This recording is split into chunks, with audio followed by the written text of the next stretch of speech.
Hello, Survivor. It's Seth Yates. I'm sending you 365 consecutive application videos for 365 consecutive days. I'm doing this to display the dedication and the desire and the drive that I have to get on the show. But I'm going to explain to you why every time I send you one every day, this is day 8, that I started off or I end it with I am Survivor. And the reason is, and some people that know me know this, but I don't know if not very many people know the whole story. 15 years ago, almost to the day, I was in a car wreck. It's coming up next month. I was in a car wreck. I had a lady rear end me at 125 miles an hour on the interstate. I was going 75 miles an hour. So the worst 2 years of my life, for every day, every second of every minute of every hour of every day, I thought it was the worst thing that ever happened to me. But after 2 years, we went to court, and I heard the depositions given by the lady who hit us and her husband who was sleeping in the seat next to her when she fell asleep and put her foot in the carburetor and ran her Cadillac up our ass.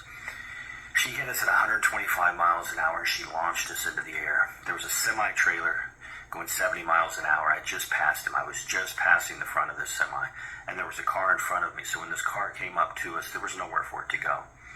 I saw it coming. Right before she hit us, all I saw was the top of the window, the top of the windshield. I knew she was going to hit us, and my eyes went closed.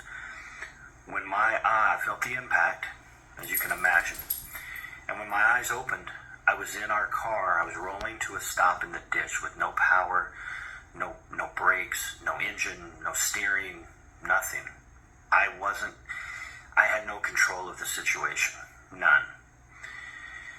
But after 2 years of hell, of bankruptcy, of losing our jobs, of physical therapy, of going broke, of being at rock bottom financially and spiritually and emotionally and physically and everything that you can do to bottom out as a human being, I did.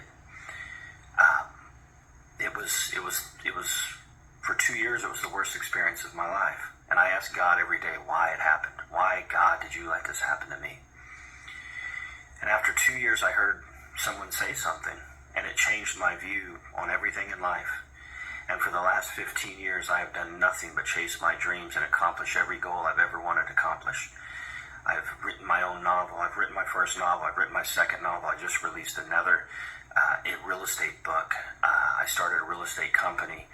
I have helped my daughters start their lives. I've done everything that I could possibly do to accomplish my goals. And it all started because of what I heard in that deposition.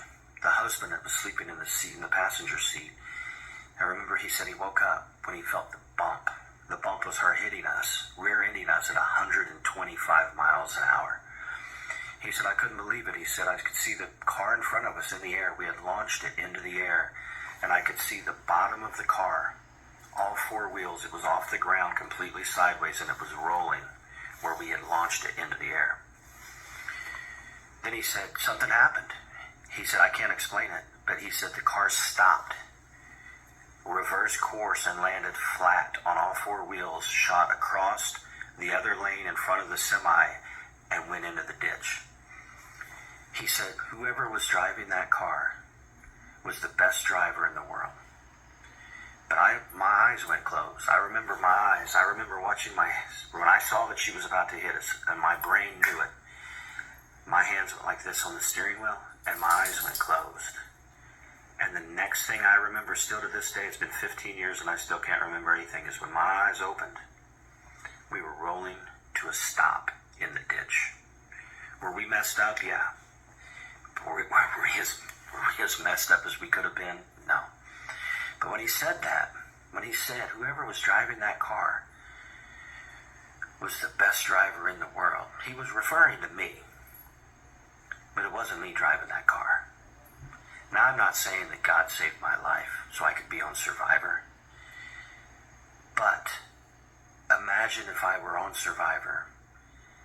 Imagine how inspired and energized that people may be to know that story. And if I were to win, because there's a lot of people like me that have had bad shit happen to them. And there's a lot of people that don't come out of it. They don't come out on the other side stronger and better. I did. Fortunately, I did, because I stopped asking, God, why did you do this to me? And I started asking, God, what can I do now? And that's where I am. That's where I've been for the last 15 years. Now, I'm not the most spiritual or overly religious person, but I have a great relationship with God. I talk to God, and I think I have a strong relationship, a connection. But there's still a lot of things I can't explain.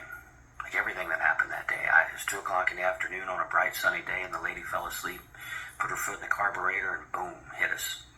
Blew us up. But somehow, we didn't roll, we didn't flip, we didn't die. That semi didn't run through us or over us. Somehow, we rolled to a stop in the ditch with no power, no steering, no brakes, nothing. And I sat in that car. I called the ambulance. I sat in that car and watched the guy in the rearview mirror get out, check the damage to the front of their car, and get back and sit down. Never even checked on us. So I think the entire way we were in God's hands in more ways than one. And that's the story that started my desire and drive to accomplish more, to do more, to be more, to give more, to help more. That's why I tell you I am Survivor, because I am. I am a survivor. I am Survivor. I am the epitome of what it means to go through the greatest of challenges and come out on the other side better and bolder and stronger, with more drive and dedication and desire to accomplish and live life